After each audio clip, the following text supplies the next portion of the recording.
Donc voilà. Donc sur la même approche de ce début d'après-midi, donc lié la nutrition et l'environnement, je vais vous présenter un projet dans lequel l'IFIP est impliqué et qui traite à peu près de la même thématique que ce que Florent vient de vous présenter. Donc c'est sur le projet Passway sur les futurs paniers alimentaires européens donc rapidement, le projet Passway, c'est un projet avec une trentaine de partenaires partout en Europe. Et donc l'IFIP est représenté en tant que centre technique ACTA, au même titre que l'IDEL et l'ITED. Quatre objectifs principaux, très rapidement. Un premier pour développer des méthodologies innovantes d'évaluation de la durabilité, donc dans la même thématique que ce qu'on a vu ce matin. Je peux en parler aujourd'hui. Le deuxième objectif qui est d'identifier et d'identifier et d'évaluer les innovations au sein des systèmes d'élevage. Donc, dans différents pays, il y a des systèmes qui ont été proposés et retenus pour essayer de voir les gains sur l'environnement de ce type d'élevage.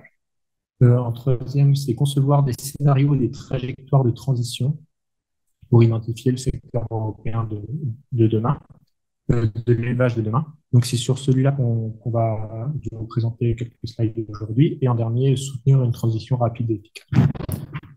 Voilà. Euh, Encore une fois, je ne rentre pas dans le détail, il est découpé en 10 work packages, en 10 groupes de travail. Et nous, à l'IFIP, on est implémenté dans différents work packages, mais surtout dans le cadre qui parle du comportement consommateur. Et c'est de ce work package que je vais parler aujourd'hui. Donc, les objectifs de ce work package 4, ils sont multiples. La première, c'est déjà d'évaluer les attentes consommateurs et leur potentiel consentement à payer selon leurs convictions pour des améliorations. C'est de créer une base qui va inclure des données nutritionnelles et des impacts sur la durabilité des produits alimentaires avec des focus sur les produits animaux. Et enfin, de construire via ces bases de données nutritionnelles et environnementales des food baskets, des paniers repas hebdomadaires pour les consommateurs de demain. Et donc, petite slide sur la timeline, on est à peu près au milieu du projet, donc il reste encore un peu de 5 ans, il reste à peu près 2 ans et demi. Cet après-midi, on voulait vraiment s'éloigner de l'approche par produit euh, et de plutôt regarder une approche plutôt plus large, même pas à l'échelle d'un repas, mais plutôt à l'échelle du régime alimentaire, avec donc quel est l'impact environnemental de notre alimentation, euh, avec un aspect tout particulier sur la nutrition. Donc, Florent en a un petit peu parlé, mais moi je reviens dessus sur la définition des régimes alimentaires durables. Donc, la FAO définit ces régimes comme contribuant à protéger et à respecter la biodiversité et les écosystèmes. Ils doivent être culturellement acceptables, ils doivent être économiquement équitables et accessibles, mais aussi abordables. Et enfin, nutritionnellement sûrs et sains, ils doivent permettre d'optimiser les ressources naturelles et humaines. Donc, on retrouve bien les quatre aspects donc, qui sont les piliers environnement, socio-culturel, économique et, euh, et nutrition santé, donc voilà, tout ce qui est aspect santé de l'alimentation durable. Euh, et donc, nous, on a créé un outil à l'IFIP qui va être présenté sur le site web, qui va prendre en compte toutes ces données pour sortir à l'alimentation théorique de demain. Donc, le premier input, ça va être une enquête consommateur qu'on a mis en place dans le cadre du projet dans 5 pays, donc 500 consommateurs par pays. Les 5 pays ont été choisis pour couvrir la diversité culturelle européenne, donc avec des pays de l'Est, de l'Ouest, du Nord et du Sud de l'Europe. Euh, Ensuite, on a forcément besoin des besoins nutritionnels. Donc, on s'est basé sur les besoins nutritionnels des recommandations européennes. Donc, pour chaque âge, pour chaque sexe, pour chaque activité physique, etc. En parallèle de ça, on va avoir besoin de bases de données nutritionnelles. Donc, on a choisi la base de données SQL, qui est une base de données française, et qui, en comparaison à d'autres bases de données européennes, est assez proche. C'est-à-dire qu'on a fait le choix d'utiliser une base de données unique pour tout le projet et pas en prendre une par pays. Voilà, choix contestable peut-être, mais qui ne change pas grandement les résultats. Avec une sélection de nutriments fait par des nutritionnistes qui doivent coller bien sûr aux besoins nutritionnels qui ont été sélectionnés. Une quinzaine de nutriments qui ont été sélectionnés comme étant les plus importants. Et pour l'aspect environnemental, bien sûr, on a la base Agribalise, on en a parlé tout au long de la matinée. Il n'y a pas d'autres bases européennes, voire mondiales, qui existent, qui sont plus complètes que la base Agribalise. Et la base Agribalise a l'avantage d'être avec une identification commune. Audrey en a parlé ce matin, elle était basée sur la base SQL. Donc, on a pour chaque produit des données nutritionnelles très fiables et des données environnementales également, ce qui permet de faciliter grandement les calculs qu'on va pouvoir mettre en place derrière. Et donc, avec toutes ces informations, on a un outil qui va être capable de créer, de fabriquer un food basket, donc un panier repas hebdomadaire, et donc donner des informations nutritionnelles, des informations environnementales également. Il est bien sûr acceptable culturellement pour différents pays européens, puisqu'on se base sur les habitudes alimentaires des Européens. Et le point un petit peu négatif, c'est que des quatre piliers, on n'a pas le pilier économique, parce qu'aujourd'hui, on a du mal à trouver des données économiques assez fiables. Et voilà, on n'a pas ce poids-là, donc ce qui peut paraître problématique, mais bon, on a fait autrement. Voilà au niveau du schéma global de comment ça fonctionne. Alors j'avais rajouté une slide, mais je pense qu'elle n'est pas. Non, non, mais c'est pas grave.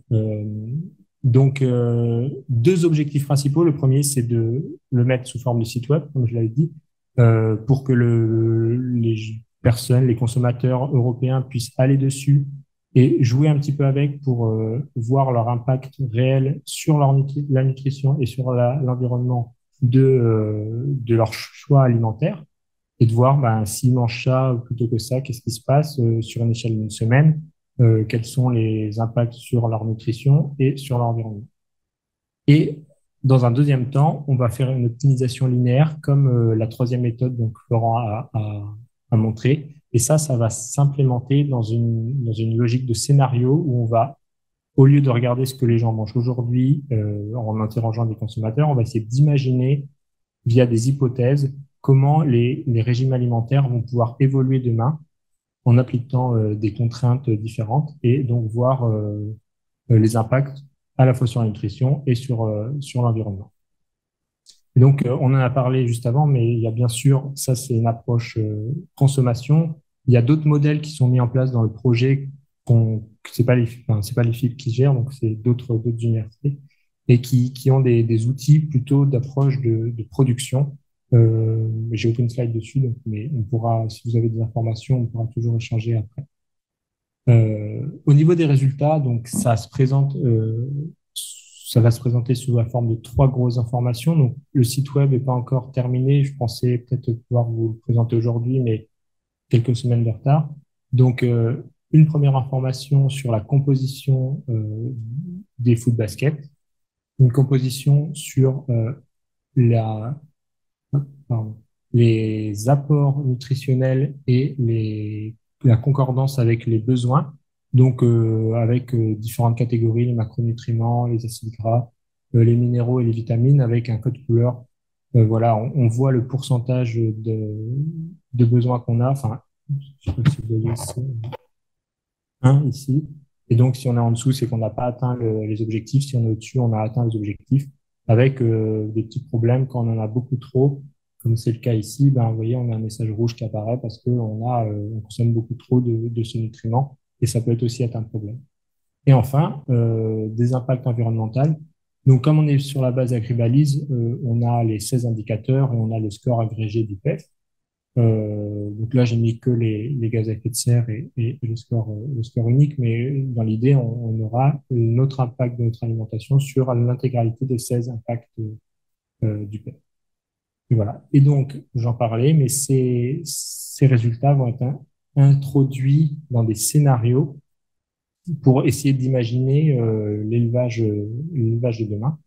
Et donc, globalement, on va faire un petit peu la même chose que ce que Florent fait. On parle d'une situation actuelle, donc les consommations actuelles, donc des bases de données type 1K3 ou Riskmatten en Allemagne, d'autres bases de données européennes.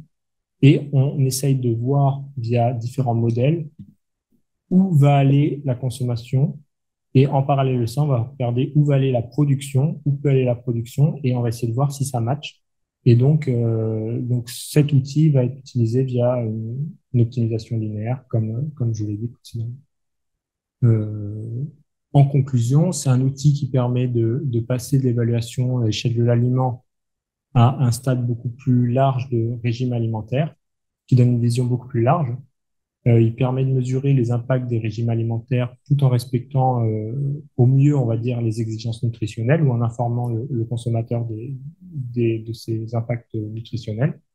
Et quand il va être inclus dans les scénarios du projet Pathway, permettra à la fois de s'assurer que la production des produits animaux elle sera suffisante pour nourrir la population européenne, avec des focus sur certains nutriments clés comme les protéines animales, le fer héminique, la vitamine D, la vitamine B12, un petit peu comme l'a présenté Florent dans la présentation précédente, et également de prendre en compte des leviers d'amélioration de la durabilité, de dire bah, aujourd'hui dans Agribalise, l'impact il est de temps, mais en 2050, on sera capable d'aller, si on fait les efforts nécessaires, à tel impact. Et donc, ça va aussi jouer sur les consommations parce que bah, donc, le kilo de porc, eh ben, il n'aura pas le même impact en 2023 qu'en 2050. Voilà. Et donc, tout ça, ça va être mis en place dans les scénarios pour voilà, essayer de prédire quatre scénarios, je n'en ai pas parlé, mais Clean No Food, Rural Renaissance, Animal Welfare, Efficiency First, sans rentrer dans les détails, l'idée, c'est de dire on va axer les politiques publiques sur un intérêt grandissant, par exemple le bien-être animal, et on va se focaliser dessus. Efficiency First, ça va être l'optimisation des rendements, etc. Et donc voilà les quatre scénarios de passerelle. Voilà, j'ai fini. Merci de m'avoir écouté.